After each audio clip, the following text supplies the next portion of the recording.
When people think of the American Civil War, images of horseback cavalry with rifles in hand come to mind. Not many people would think of underwater warfare as part of the fight between the North and the South. But submarines didn't fall out of the sky. In order to become a mainstay in modern naval fleets, they had to start somewhere, which meant a lot of brave men risked their lives to produce these underwater marvels. Anyone interested in tracing the evolution of U-boats will have to look back as far as the 1800s to see how daring inventors changed war forever. So it's time to learn how history works to see how submarines changed the game in the American Civil War, which will help you understand why they're such an important asset of global military powers today. It's the American Civil War, and advancements have been made in both navies. Wood was on the way out, metal was on the way in, and strategists were redrawing attack plans in face of these new battleships whose heavy armor was defying tried and tested cannons. But while boats above the surface were seeing revisions coming down the pipes, the real arms race was under the surface. Any army that could exert dominance on this new terrain, or subterranean, would surely be able to win this war once and for all. Quite the ambition. But before submersible vessels would have any military power, they would need to be tested. And so it was that Turtle, the world's first submarine, was built way back in 1775 to aid the rebel fight against the British in the American Revolutionary War. Though George Washington gave his blessing and funding, it was, in the end, a failure that sunk faster than a lead balloon. Turtle never had the chance to attach explosives to enemy ships, as the boat that was carrying her was sunk by the British Royal Navy, leaving the world's first submarine well and truly submerged. However, the barrel-shaped, man-powered machine proved that the idea was possible, even if designers would have to go back to the drawing board. The idea was kicked about for a number of years, including in France, where the Nautilus became what historians consider the first practical submarine. But similar leaps were made as far and wide as Peru and Russia. Yet, no inventor seemed able to achieve definitely what humanity had dreamed of since it first set foot in the ocean: a truly working apparatus to navigate the watery realm with ease. All these attempts worked well enough in high-controlled situations with short voyages, but until conditions required real-world scenarios, then submarines remained an unrealized technology. It became the American Civil War that became the world stage to prove the success and failures of a U-boat. USS Alligator was the name of the US Navy's first submarine, whereas the Confederate States Navy had built their own, H.L. Hunley. Now, the arms race was well and truly on to see which one of these would become the first submarine to make military history by successfully defeating an enemy. But it was the determination of inventor James McClintock who pushed the Confederate States to the finish line first. Yet very little is known about the elusive engineer's private life. It's shrouded in lies, distortions, half-truths, and village gossip. The most outrageous rumors pegged him as a double agent for Queen Victoria. But thankfully, historians can be sure of this young steamboat captain's talents and the census documents which placed him in Ohio at the outbreak of the Civil War. Trapped and unable to move freely, he decided to begin working on various technology. Soon, his tinkering caught the attention of Horace Lawson Hunley, a financier whose name would eventually become the moniker of McClintock's greatest invention. Hunley's own interest in this new tech was sparked by the Confederate government's bounty of $50,000, no small sum in those days, to anyone who could sink the Union warships blockading the southern ports. The Union ships were mighty. With a stronghold on the waters and ports, the Confederates' only real strategy was to somehow bring the ships down from below. Hunley and McClintock joined forces, along with Baxter Wilson, to create Pioneer, their first collaborative effort to make a U-boat a success. Alas, they had to scuttle it before launch as a Union capture of New Orleans raised the risk of capture. Not to be deterred, they swiftly moved on to Pioneer 2, or as it would better be known, American Diver, and took the opportunity to revisit their plans. They upped the ante. They crossed their T's, dotted the I's, and even opted for an electric motor, before trying a steam engine. In the end, both methods proved to be failures. The hand crank was reinstated just in time for an attack on the Union blockade. However, fate and the weather was not on their side. The choppy waters proved to be too much for their theoretical voyage. The crew escaped, but the American diver sank to the bottom of Mobile Bay in the Gulf of Mexico. Would a third time be the charm? Their next vessel was sleek and modern looking in comparison to the previous short and stubby attempts. To operate the 40-foot-long craft, they needed a crew of 8 men, with 1 to navigate and the remaining 7 cranking the motor. Altogether, this delivered a whopping horsepower of 3.5. With this cutting-edge tech at the hands of strong men, there could be no doubt that they could glide through water and reach their target within a couple of hours. Truly, they were on the cusp of something great.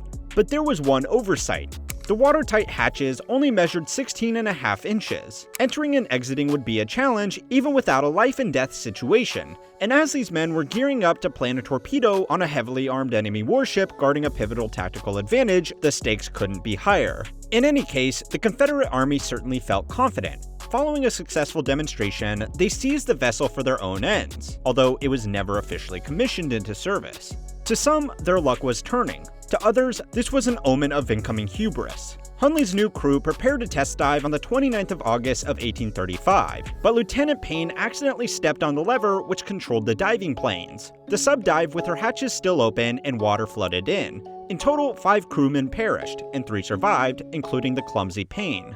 In order to reinstate confidence, and presumably to keep the checks coming in, Hunley swore to be a part of the next crew. And so, on the 15th of October, 1863, Hunley stepped on board and the submarine dived, but it did not surface. It wasn't possible to determine what instigated the drowning of all 8 men, but Hunley's name was adopted as the vessel's title to honor the financier who gave his fortune in life for this technological advancement. But fates were turning. Not only was it the 3rd sub that made history, but the 3rd voyage of the 3rd sub. By February of next year, war would change forever. The waters of Charleston were clogged with prowling Union ships. The blockade was a tactical win for the Union, and despite months of fighting by rebels, little had been done to budge the fearsome Union boats an inch. For the USS Housatonic, it was to be just another night of far-off artillery fire and quiet patrolling. What they couldn't have known was what lay just 5 miles off the coast, the periscope of a slowly encroaching submarine. According to records, it was officer of the deck John Crosby who spotted something in the moonlight. Initially, he took it for a porpoise coming up for air, a pretty logical thought for a man whose world had never conceived of an underwater boat. Soon though, he would learn from his mistake. It wasn't a porpoise, but a band of Confederate soldiers who had been traveling for hours just to physically attach an explosive device to the hull of the ship. The object had disappeared by the time Crosby alerted the quartermaster, but the men were on alert. Then they saw it again, and it was clear.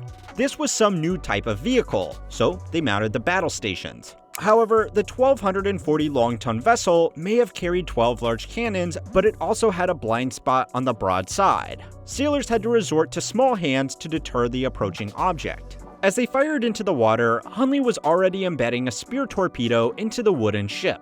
He lit the fuse, the men cranked the propeller, and the bomb detonated. The USS Housatonic sank within minutes. 5 of her men would sink to the depths with her, with most surviving either by swimming away or waiting for rescue. But make no mistake, this marked history's first ever submarine military victory. In that one instance, it became clear that this new technology was here to stay.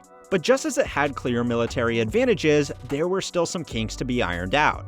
Hunley and his men received most of the devastation. They all perished when the submarine failed to resurface. The CSS Hunley had just become a footnote in her own history. When news got back to base that Hunley was not returning, the question was asked: what went wrong this time? The close proximity to the torpedo was seen as the most obvious answer. Surely the blast had damaged the Hunley's hull? The men most likely drowned. This was assuming the force hadn't annihilated the men themselves or pierced them with shrapnel.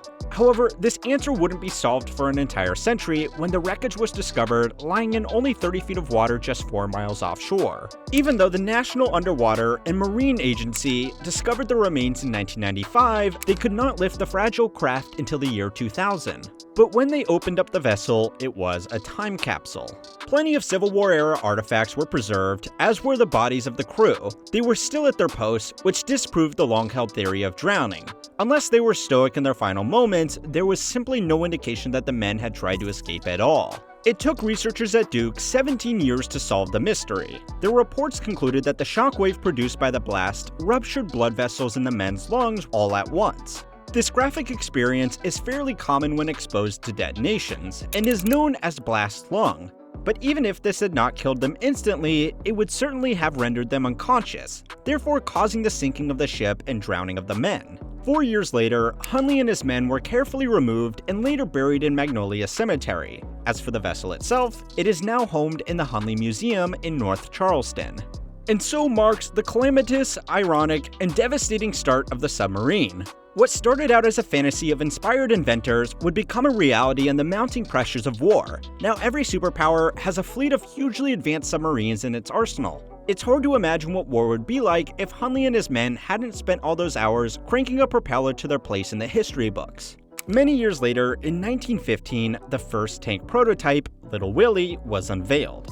Fast forward to 1935, and Porsche created their tank, the Type 100. If you want to learn more about this and the problematic history of Porsche, then go and watch our video on that. As always, don't forget to like and subscribe to keep on learning how history works.